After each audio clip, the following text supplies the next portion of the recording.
అవుతుంది. Criminal negligence అంటే మీరు రాష్ట్ర ప్రయోజనాలు పట్టవు, రైతు ప్రయోజనాలు పట్టవు, కేవలం రాజకీయాలేనా? పొద్దున్న లేస్తే బీఆర్ఎస్ మీదనో కేసీఆర్ గారి మీదనో నీలాప నిందలు వేయడమే మీ డ్యూటీయా? ప్రభుత్వం దేనికోసం ఉన్నది? ప్రజల అవసరాలను, ఈ రాష్ట్ర అవసరాలను మీరు ఒడిసిపట్టుకునే బాధ్యత మీకు లేదా? కళ్ళ ముందు నీళ్లు కనబడుతుంటే మీలో చలనం ఎందుకు లేదు అని చెప్పి ఈరోజు మేము ప్రశ్నిస్తూ ఉన్నాం.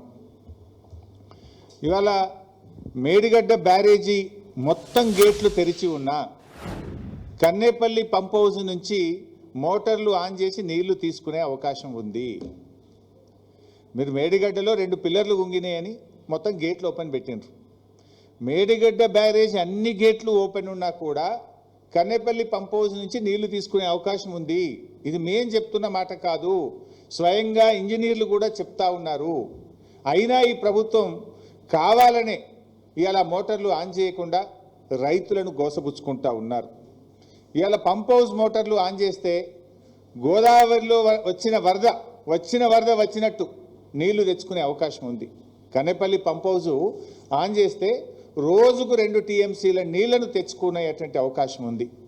ముఖ్యంగా కేసీఆర్ గారు చాలా ముందు చూపుతోని నది లేనటువంటి చోట ఇటు మిడ్మానేర్ నుంచి అన్నపూర్ణ, రంగనాయక్ సాగర్, మల్లన్న సాగర్, కొండపోచమ్మ సాగర్, బస్వాపూర్ దాదాపు 141 టీఎంసీల సామర్థ్యం కలిగిన రిజర్వాయర్లను కేసీఆర్ గారు బీఆర్ఎస్ ప్రభుత్వం నిర్మించి రెడీగా పెట్టింది.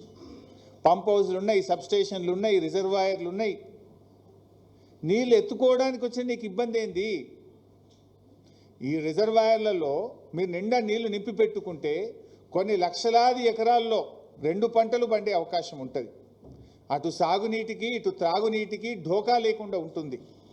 హైదరాబాద్ కానీ జిల్లాల్లో ప్రజల త్రాగునీరు కానీ పారిశ్రామిక అవసరాలు కానీ రైతులకు వ్యవసాయ అవసరాలకు అన్నిటికీ కూడా డోకా లేకుండా బ్రహ్మాండంగా ఈ రిజర్వాయర్లని నింపొచ్చు, రైతులకు నీళ్ళు ఇవ్వచ్చు. ఎందుకు మీరు ఈ నిర్లక్ష్యం చేస్తూ ఉన్నారు? ఇలా నీళ్లున్నాయి, పంపులు మోటార్లు ఉన్నాయి, రిజర్వాయర్లు ఉన్నాయి, కరెంటు అందుబాటులో ఉంది. మరి ఆలస్యం దేనికి? ఎందుకు నిర్లక్ష్యం చేస్తున్నారు? ఇవాళ మేడిగడ్డ దగ్గర నేను ఈరోజు ఉదయం కూడా చూశాను, మీరు కూడా చూడొచ్చు, ఆన్లైన్లో ఎవరు చూసినా కూడా చాలా స్పష్టంగా కనబడుతుంది. ఇలా ఈరోజు మేడిగడ్డ దగ్గర చూస్తే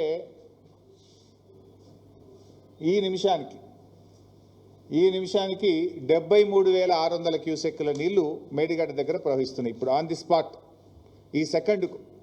ఈ సెకండ్లో మేడిగడ్డ బ్యారేజ్ దగ్గర మీరు చూస్తే 73,600 క్యూసెక్కుల నీళ్లు ఈ సెకండ్లో పోతా ఉన్నాయి. అంటే 73,600 క్యూసెక్కుల నీటి ప్రవాహం ఇవాళ మేడిగడ్డ దగ్గర ఉన్నది. సో మన కన్నేపల్లి పంప్ హౌస్, మేడిగడ్డ నుంచి నీళ్లు తీసుకునే పంప్ హౌస్ పేరు కన్నేపల్లి పంప్ హౌస్. ఈ కన్నేపల్లి పంప్ హౌస్ యొక్క minimum draw down level MDDL 93.5 మీటర్లు. గోదావరి నదిలో ఇప్పుడు 73,000 క్యూసెక్కుల నీళ్లు పోతున్నాయంటే నది యొక్క లెవెలు ఈ నిమిషానికి 96 మీటర్లు. మన MDDL ఎంత? 93.5. ఇప్పుడు 73,600 క్యూసెక్కుల నీళ్లు పోతే నది యొక్క లెవెలు 96 మీటర్ల ఎత్తున ఉంటుంది. అంటే నీకు 2.5 మీటర్లు కావాల్సిన దానికంటే ఎక్కువ ఎత్తులో నది ప్రవహిస్తూ ఉంది. జస్ట్ మోటార్లు ఆన్ చేయడమే ఆలస్యం. Is it not criminal negligence? స్పష్టంగా నీళ్లు తీసుకునే అవకాశం ఉండి కూడా ఎందుకు నిర్లక్ష్యం చేస్తూ ఉన్నారు? రోజుకు 2 టీఎంసీల నీళ్లు తీసుకోవచ్చు. ఈవెన్ ఆ నదిలో 5,000 క్యూసెక్కులుంటే కూడా ఒక మోటార్ నడుస్తుంది. మనకు రోజుకు 2 టీఎంసీలు తీసుకోవాలంటే 11 మోటార్లు కన్నేపల్లిలో మనం స్టార్ట్ చేస్తే రోజుకు 2 టీఎంసీలు తీసుకోవచ్చు. ఆన్ అండ్ యావరేజ్ ఒక్కొక్క మోటారు 2,100 క్యూసెక్కుల నీళ్లను ఒక్క మోటార్ ఎత్తిపోస్తుంది. అంటే మనము 5,000 క్యూసెక్కుల ప్రవాహం ఉంటే కూడా ఒక మోటార్ ఆన్ చేయొచ్చు. అంటే మేడిగడ్డ బ్యారేజ్తో సంబంధం లేకుండా మేడిగడ్డ బ్యారేజ్ అన్ని గేట్లు ఎత్తి ఉండంగా కూడా ఇప్పుడు రోజుకు 2 టీఎంసీల నీళ్లు తీసుకునే అవకాశం ఉంది. నది యొక్క ఎత్తు ఇప్పుడు ప్రవహిస్తున్నది 96 మీటర్లు. ఈరోజు మనకు కావాల్సింది 93.5. అవసరం ఉన్న దానికంటే 2.5 మీటర్ల ఎత్తులో నది ప్రవహిస్తూ ఉంది. నీళ్లు తీసుకోవడానికి ఎందుకు ఆలస్యం? ఇప్పుడు ఒకవైపు మీరే చెప్పిండ్రు అన్నారం సుందిల్ల బ్యారేజ్ సేఫ్ అని ఉత్తమ్ కుమార్ రెడ్డి గారు అసెంబ్లీలో చెప్పిన సమాధానం ఇది. Annaram barrage Sundilla barrage perfect ఉంది, ఇబ్బంది లేదు అని అసెంబ్లీలో ఇది ఉత్తమ్ కుమార్ రెడ్డి గారు చెప్పిన సమాధానం. మరి Annaram safe, Sundilla safe, Kannepalli pump house perfect ఉన్నది, నదిలో నీళ్లున్నాయి, మోటార్ ఒత్తితే లక్షల ఎకరాల్లో పంట పండుతుంది కదా, ఎందుకు ఈ నిర్లక్ష్యం? బటన్ ఒత్తితే నీళ్ళు వచ్చే అవకాశం ఉండగా ఎందుకు ఈ నిర్లక్ష్యం చేస్తూ ఉన్నారు? కట్టుకొత్తితే నీళ్ళు వస్తాయి, అంత తయారున్నది, కట్ నీళ్లు పెట్టిపోయి ఇంత స్పష్టంగా ఉండగా ఎందుకు మీరు ఈ నిర్లక్ష్యం చేస్తూ ఉన్నారు? అంటే బీఆర్ఎస్ మీద కోపంతోనో కేసీఆర్ గారి మీద కోపం ఉంటే సరే, మా మీద కేసులు ఇప్పటికి చాలా పెట్టుండ్రు, ఏం ప్రాబ్లం లేదు. ఎన్ని కేసులైనా ఈ రాష్ట్ర ప్రజల కోసం మేము ఫేస్ చేయడానికి సిద్ధంగా ఉన్నాం. కానీ రైతులకు ఎందుకు శిక్ష వేస్తున్నారు, రాష్ట్రానికి ఎందుకు నష్టం చేస్తున్నారు అని మేము అడుగుతా ఉన్నాం ఈరోజు. ఇవాళ ఈ పరిస్థితి ఏంది రాష్ట్రంలో? మా ప్రశాంత్ అన్న ఉన్నారు ఇక్కడ, అన్నకు రైతులు ఫోన్ చేస్తున్నారు. నిన్న మేము అడుంటే లక్ష్మీ పంప్ హౌస్ ఆన్ చేయండి, మాకు నీళ్ళకి ఇబ్బంది అవుతుంది అని ఇలా బాల్కొండ కాన్స్టిట్యున్సీ రైతులు అడుగుతూ ఉన్నారు. ఎస్ఆర్ఎస్పిలో 17-18 టీఎంసీల నీళ్లు లేవు. ఇప్పుడు అదేవిధంగా మన ఫ్లడ్ ఫ్లో కెనాల్ దాంట్లో చుక్క నీళ్లు లేవు. ఇలా ఎస్ఆర్ఎస్పి ఆయకట్టు దాదాపు మనకు 14 లక్షల ఎకరాలు ఫ్లడ్ ఫ్లోలో నింపితే ఈ లక్ష్మీ కెనాలు ఇవన్నీ కలిపితే అదో 1-2 లక్షల ఎకరాలు తీసుకోవచ్చు. అదేవిధంగా మిడ్మానేర్ కింద దానా ఆయకట్టు ఉంది, అదో 1,00,000 ఎకరాలు మనం మిడ్మానేర్ కింద రెడీగా ఉంది, అది తీసుకునేటువంటి అవకాశం ఉంది. కాళేశ్వరం ఓన్ ఆయకట్టు ఉంది, 2 లక్షల ఎకరాల దాకా రెడీగా, అది తీసుకునేటువంటి అవకాశం ఉంది. అసలు ఇన్ని అవకాశాలు అంటే ఒక జిల్లా 2 జిల్లాలు కాదు. ఇలా మీరు మోటార్లు ఆన్ చేస్తే 15 జిల్లాలకు మేలు జరుగుతుంది. ఇలా ఉత్తమ్ కుమార్ రెడ్డి నియోజకవర్గం కోదాడ దాకా కూడా ఎస్ఆర్ఎస్పి స్టేజ్ 2 నీళ్లు తీసుకుపోవచ్చు. మొదటి పంటకు సూర్యాపేట, తుంగతుర్తి, కోదాడలో కూడా నీళ్ళు ఇచ్చే అవకాశం ఉంది. ఉమ్మడి వరంగల్ జిల్లాకు నీళ్ళు ఇచ్చే అవకాశం ఉంది. ఉమ్మడి కరీంనగర్, ఉమ్మడి నిజామాబాద్, ఉమ్మడి మెదక్ జిల్లాకు నీళ్ళు ఇచ్చే అవకాశం ఉంది. 14-15 జిల్లాలకు నీళ్ళు ఇచ్చే అవకాశం ఉంది. 20-25 లక్షల ఎకరాలకు నీళ్ళు ఇచ్చే అవకాశం ఉంది. ఇంత స్పష్టమైన అవకాశం ఉంటే ఎందుకు నిర్లక్ష్యం చేస్తున్నారో ఒక్కసారి మీరు ఆలోచించాల్సినటువంటి అవసరం ఉంది. ఏంది is it not criminal negligence? ఎంత అన్యాయం ఎందుకు చేస్తున్నారు మీరు? ఇలా ఎస్ఆర్ఎస్పి కింద రైతులు నాట్లేయాలన్నా వద్దా అర్థమైతలేదు. ఇలా కాళేశ్వరం కింద రైతులు, నా నియోజకవర్గం సిద్దిపేట ఉంది, 1,00,000 ఎకరాలు బారుతుంది, నార్మల్ పొయ్యాలన్నా వద్దా నాకు ఫోన్ చేస్తున్నారు రైతులు, రోజు అడుగుతూ ఉన్నారు నన్ను. ఇట్లా ఎన్నో జిల్లాలు, అటు యాదాద్రి భువనగిరి జిల్లా కావచ్చు, ఇటు మెదక్ జిల్లా కావచ్చు, ఇటు సిద్దిపేట జిల్లా కావచ్చు, మహబూబాద్ కావచ్చు, సూర్యాపేట కావచ్చు, భువనగిరి జిల్లా కావచ్చు, నిజామాబాద్ జిల్లా కావచ్చు, నిర్మల్ జిల్లా కావచ్చు, ఉమ్మడి కరీంనగర్ జిల్లా కావచ్చు, ఎందుకు ఇన్ని జిల్లాలకు అన్యాయం చేస్తారు? కట్నీల్లోలే పెట్టిన పొయ్యోలే కాళేశ్వరం తయారున్నది. మేడిగడ్డతో సంబంధం లేకుండా మోటార్లు ఆన్ చేసి రోజుకు 2 టీఎంసీల నీళ్లు తీసుకునే అవకాశం స్పష్టంగా ఉండంగా కూడా ఎందుకు మోటార్లు ఆన్ చేయడం లేదు? దయచేసి ఆలోచన చేయాలని చెప్పి మేము ప్రభుత్వాన్ని కోరుతా ఉన్నాం. ఇవాళ మాదొకటే డిమాండ్, సూటిగా ప్రభుత్వాన్ని అడుగుతా ఉన్నాం. వెంటనే కాళేశ్వరం మోటార్లు ఆన్ చేయండి, రిజర్వాయర్లు నింపండి, రైతాంగానికి మొదటి పంటకు నీళ్ళు ఇవ్వండి. స్పష్టంగా అడుగుతున్నాం మేము. ఆలస్యం చేస్తే ఊరుకోం. ఇవాళ నీళ్లు కళ్ళ ముందు ఉన్నాయి, మోటార్లు రెడీగా ఉన్నాయి, కరెంటు ఉన్నది, రిజర్వాయర్లు ఉన్నవి. తక్షణమే మోటార్లు ఆన్ చేయండి, రైతాంగానికి నీళ్ళు ఇవ్వండి. లేదంటే మాత్రం స్వయంగా కేసీఆర్ గారి నాయకత్వంలో లక్షలాది మంది రైతులందరం కలిసి కన్నేపల్లికి కదులుతాం, మోటార్లు ఆన్ చేస్తామని చెప్పి ప్రభుత్వాన్ని హెచ్చరిస్తా ఉన్నాం. మేం మాత్రం చూస్తూ ఊరుకోం. రైతులకు నష్టం జరిగితే బీఆర్ఎస్ పార్టీ ఊరుకోదు. మేము వదిలిపెట్టాం ఈ ప్రభుత్వాన్ని. ప్రజాశక్తిలో ఉన్న బలమేందో చూపిస్తాం. మొత్తం 20 జిల్లాల రైతాంగం లక్షలాదిగా కదులుతాం, మోటార్లు ఆన్ చేసి రైతాంగానికి నీళ్ళు ఇచ్చి చూపిస్తాం. బిడ్డ అవకాశం మరి మీరు ఇస్తారా, మరి ప్రజలతో మమ్మల్ని కదలమంటారా, మీరే తేల్చుకోవాల్సిన అవసరం ఉంది. ఇది అన్యాయం. ఇది ఇలా లక్షల ఎకరాల్లో రైతులు మొలకెత్తిన విత్తనాలు ఎండిపోతూ ఉన్నాయి, నారుమల్లు ముదిరిపోతూ ఉన్నాయి, రైతులు ఆందోళనలో ఉన్నారు. కానీ మీరు మాత్రం నిమ్మకు నీరెత్తినట్లుగా ప్రవర్తిస్తూ ఉన్నారు. ఈరోజు ఇంకోటి, కాళేశ్వరం అంటే 100 భాగాలు, 100 భాగాల్లో మేడిగడ్డ ఒక భాగం. ఆ మేడిగడ్డలో 85 పిల్లర్లలో 2 పిల్లర్లు మాత్రమే కుంగినాయి. నేను గతంలో కూడా చెప్పాను, కాళేశ్వరం అంటే 19 రిజర్వాయర్లు, 21 పంప్ హౌజులు, 16 సబ్స్టేషన్లు, 203 కిలోమీటర్ల టనలు, 1531 కిలోమీటర్ల గ్రావిటీ కెనాల్, 98 కిలోమీటర్ల ప్రెషర్ మెయిన్స్, ఇన్ని ఉన్నాయి కాళేశ్వరంలో. 3 బ్యారేజీలు, అందులో ఒక బ్యారేజ్ మేడిగడ్డ. ఆ బ్యారేజీలో 85 పియర్స్లో కుంగినాయి 2 పియర్లు. దాన్ని మరమ్మత్తు చేయమంటే మీన వేషాలు లెక్క పెడతా ఉన్నారు. 19 నెలలు అయిపోయింది. ఇప్పుడు మనం డాక్టర్ దగ్గర పోతాం, ఏదో చెయ్యి నొప్పో ఉంది నాకు, డాక్టర్ దగ్గర పోతే నీకు చెయ్యి నొప్పి ఉన్నదని వెంటనే చూసి దానికి ఏం మందులు కావాలో డాక్టర్ ఇస్తాడు.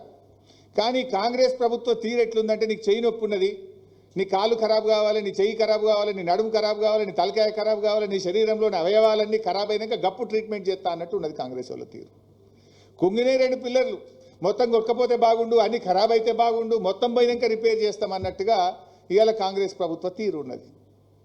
అందువల్ల మేము ప్రభుత్వాన్ని కోరేది ఒక్కటే, మేడిగడ్డకు ఒకవైపు రిపేర్లు చేపట్టండి, మరొక వైపు మేడిగడ్డతో సంబంధం లేకుండా ఉన్న అవకాశాన్ని సద్వినియోగం చేసుకొని కన్నెపల్లి ద్వారా నీళ్లు ఎత్తిపోసి రాష్ట్ర రైతుల ప్రయోజనాలు కాపాడండి. ఇలా మీరు రాజకీయం చేస్తున్నారు. ఎన్డీఎస్ఏ అని ఒక చిల్లర రాజకీయాన్ని పాల్పడుతున్నారు. ఎన్డీఎస్ఏ దేశం మొత్తం ఉంటుందా, ఒక కాళేశ్వరంకే ఉంటుందా? ఇదే గోదావరి నది మీద కిందికి పోతే పోలవరం కొట్టుకపోయింది, పోలవరం డయాఫ్రేమ్ వాల్ కొట్టుకపోయింది, పోలవరం గైడ్ వాల్ కొట్టుకపోయింది, 2000 కోట్ల రూపాయల నష్టం జరిగింది. మరి ఎందుకో ఎన్డీఎస్ఏ పోదు? ఎన్డీఎస్ఏ కాళేశ్వరంకి వచ్చింది గోదావరి మీద, 2 పియర్లు గుంగితే వచ్చింది. ఆడ 2000 కోట్ల రూపాయల డయాఫ్రేమ్ వాల్ కొట్టుకపోయి గైడ్ వాల్ కొట్టుకపోతే 5 ఏళ్ళైనా ఎన్డీఎస్ఏ ఎందుకు పోదు?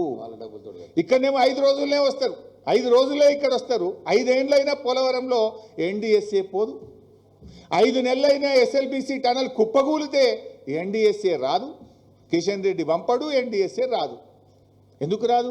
కిషన్ రెడ్డి, రేవంత్ రెడ్డి, కాంగ్రెస్ బీజేపీల మధ్య ఢిల్లీలోనేమో కొట్లాడతారు, గల్లీలోనేమో అలాయి బలాయి చేసుకుంటారు. వీళ్ళు ఈ రాష్ట్రంలో ఇద్దరు కలిసిపోయింది. కలవకపోతే ఎస్ఎల్బీసీ టనల్ కుప్పగూలి ప్రాజెక్టు భవిష్యత్తు ప్రశ్నార్థకమైతే ఎందుకు ఎన్డీఎస్ఏ రాలేదు? నేను అడుగుతా ఉన్నా. ఇవాళ పోలవరంలో కూలిపోయింది, మరి అక్కడ ఎన్డీఎస్ఏ పోలే, ప్రత్యామ్నాయ డిజైన్లు చేసిండ్రు, రిపేర్ స్టార్ట్ చేసిండ్రు. ఇప్పుడు కొత్త డయాఫ్రేమ్ వాళ్ళు కడుతూనే ఉన్నారు. మరి ఆడ కట్టినప్పుడు ఈడెందుకు కట్టరు? ఈడ ఎన్డీఎస్ఏ పేరు మీద ఎందుకు కాలయాపన చేస్తున్నారు?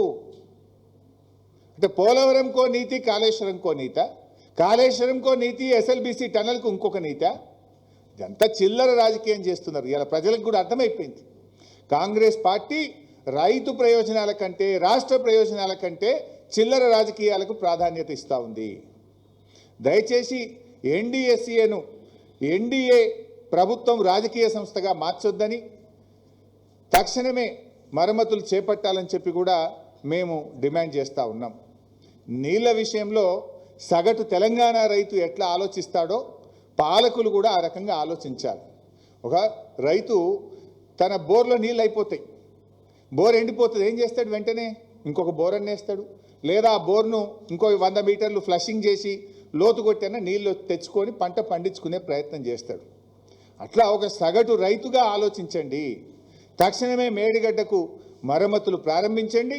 మరొక వైపు ఉన్న అవకాశాన్ని మేడిగడ్డతో సంబంధం లేకుండా మోటార్లు ఆన్ చేయండి, రైతాంగంని కాపాడండి అని చెప్పి మేము కోరుతా ఉన్నాం. ఇప్పుడు అన్నదాతకు ఒక అక్షయ పాత్ర లాంటిది కాళేశ్వరం ప్రాజెక్టు. హైదరాబాద్ దాహార్తిని తీర్చడానికి ఒక ఆపద్బాంధు లాంటిది కాళేశ్వరం ప్రాజెక్టు.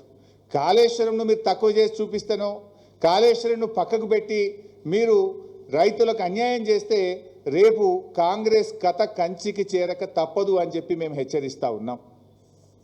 అదేవిధంగా అంటే ఇప్పుడు మీరు గోదావరి గురించి నేను మాట్లాడినా, గోదావరిలో కాదు కృష్ణాలో కూడా అదే చేస్తుండే ఈ పుణ్యాత్ముడు, ఈ ముఖ్యమంత్రి. ఎంత అన్యాయం అంటే, I will give you example. నేను పాలమూరు బిడ్డ అని పెద్ద మాటలు మాట్లాడతాడు. పాలమూరు జిల్లా ప్రజల నోరు కొడుతుండు, కడుపు కొడుతుండు రేవంత్ రెడ్డి. ఇలా శ్రీశైలంలో వరద ఎప్పుడు వచ్చిందండి? మే 30వ తారీఖున శ్రీశైలంలో వరద వచ్చింది. మే 30th శ్రీశైలంలో వరద వచ్చింది. ఇవాళ ఎంత? జూలై 6. ఇప్పటికి 36 రోజులైంది శ్రీశైలంకు నీళ్ళు వచ్చి. బహుశా ఇవాళనో రేపో శ్రీశైలం గేట్లు ఎత్తేస్తారు నిండి. 36 రోజులైనా కల్వకుర్తి మోటార్లు ఆన్ చేయాలి ఇప్పటిదాకా. 30 ఏండ్లు కల్వకుర్తి ప్రాజెక్టును నాటి తెలుగుదేశం కాంగ్రెస్ ప్రభుత్వాలు పట్టించుకోకపోతే కేసీఆర్ గారు 3,10,000 ఎకరాలకు కల్వకుర్తిలో నీళ్ళు ఇచ్చారు. 3,10,000 ఎకరాలకు నీళ్ళు ఇచ్చారు. 36 రోజులైంది శ్రీశైలంలో వరద వచ్చి. ఎందుకు కల్వకుర్తి మోటార్లు ఆన్ చేయరు? ఎందుకు మొదటి పంటకు నీళ్ళు ఇయ్యరు? అంటే చంద్రబాబు నాయుడుకు మళ్ళీ పోయిన సంవత్సరం లెక్క నీళ్ళు వదిలిపెడతావా? పోయినసారి ఏం చేసింది రేవంత్ రెడ్డి? కృష్ణా నదిలో తెలంగాణ రాష్ట్రం ఏర్పడ్డ తర్వాత అతి తక్కువ నీళ్లు వాడుకున్నది రేవంత్ రెడ్డి ప్రభుత్వం. 65 టీఎంసీలు ఆంధ్రప్రదేశ్కు గురుదక్షిణ కింద చంద్రబాబుకు దారాదత్తం చేసిండు మిస్టర్ రేవంత్ రెడ్డి. ఎందుకు ఇచ్చిన 65 టీఎంసీలు? 34% మనకు వాటా తాత్కాలిక ఒప్పందం ప్రకారంగా ఉన్నది. ఆ 34 కూడా వాడుకునే తెలివి లేదా నీకు? 28% ఎందుకు వాడినావు? 10 ఏండ్ల బీఆర్ఎస్ హయాంలో ఏ రోజు కూడా మేము రేవంత్ రెడ్డి ప్రభుత్వం వాడినంత తక్కువ నీళ్లు వాడలేదు. రేవంత్ రెడ్డి చాతగాంతనం వల్ల, ఈ ప్రభుత్వ నేరపూరిత నిర్లక్ష్యం వల్ల తెలంగాణలో పాలమూరు జిల్లాలో క్రాప్ హాలిడే ప్రకటించి కిందికి 65 టీఎంసీల నీళ్లు అదనంగా ఆంధ్రప్రదేశ్కి ఇచ్చి గురుదక్షిణ చెల్లించుకున్నాడు రేవంత్ రెడ్డి. పోయిన సంవత్సరం అట్లా చేసినావు. ఇప్పటికైనా బుద్ధికి వస్తావేమో, సోయికి వస్తావేమో, తెలివికి వస్తావేమో, కనీసం ఈ సంవత్సరం అన్నా నీళ్లు వాడతావేమో అంటే ఇలా శ్రీశైలంకు వరద వచ్చి 36 రోజులైనా కూడా కల్వకుర్తి మోటార్లు ఎందుకు ఆన్ చేయలేదు? పాలమూరు జిల్లా ఎమ్మెల్యేలు ఏం చేస్తున్నట్టు నాకు అర్థమవుతలేదు. కాంగ్రెస్ ఎమ్మెల్యేలు ఇలా పాలమూరు కింద మనకు 2-3 చిన్న చిన్న రిజర్వాయర్లే కట్టలే మీరు. ఆ బుడ్డ రిజర్వాయర్లు ఉన్నాయి, చెరువులు ఉన్నాయి. అవన్నీ నింపుకొని మొదటి పంటకు నీళ్ళు ఇవ్వచ్చు కదా. రైతులకు ఈ పంటకు నీళ్ళు ఇస్తామని అనౌన్స్ చేసేస్తే నార్లు పోసుకుంటారు, విత్తనాలు వేసుకుంటారు. బ్రహ్మాండంగా 3,10,000 ఎకరాల్లో పంట పండుతుంది కదా. Why are you not switching on the motors? ఎందుకు గుడ్లు అప్పగించి చూస్తున్నారు? ఏం వరద కనబట్టలేదా మీ కళ్ళకు? గేట్లెత్తి ఇప్పుడు మళ్ళీ నీళ్ళు ఎడిపోతాయి, పులిచింతలా ఆంధ్రాకి పోతాయి. మళ్ళీ కిందికి వదిలేనా నీ పనిగా? నీళ్ళు తీసుకునే తెలివి లేదా నీకు? ఎందుకు మహబూబ్ నగర్ జిల్లాకు అన్యాయం చేస్తున్నావు? పాలమూరు బిడ్డ నరకుడు కాదు కదా. ఏది నీ చేతలు? Why are you not lifting the water? ఇవాళ కేసీఆర్ గారు 10 లక్షల ఎకరాల మాగానిగా పాలమూరు జిల్లాను మార్చింది. కల్వకుర్తి, నెట్టంపాడు, భీమా, కోయిల్ సాగర్, అదేవిధంగా జూరాల పూర్తి కెనాల్ మోడర్నైజేషన్, అదేవిధంగా మిషన్ కాకతీయ ద్వారా చెరువులు బాగా చేయడం, పెద్ద ఎత్తున చెక్ డ్యాములు కట్టి 10,50,000 ఎకరాలకు సాగునీరు అందించింది బీఆర్ఎస్ ప్రభుత్వం. మరో 8 లక్షల కోసం పాలమూరు ఎత్తిపోతల పథకాన్ని 80% పూర్తి చేసి రెడీగా పెట్టింది బీఆర్ఎస్.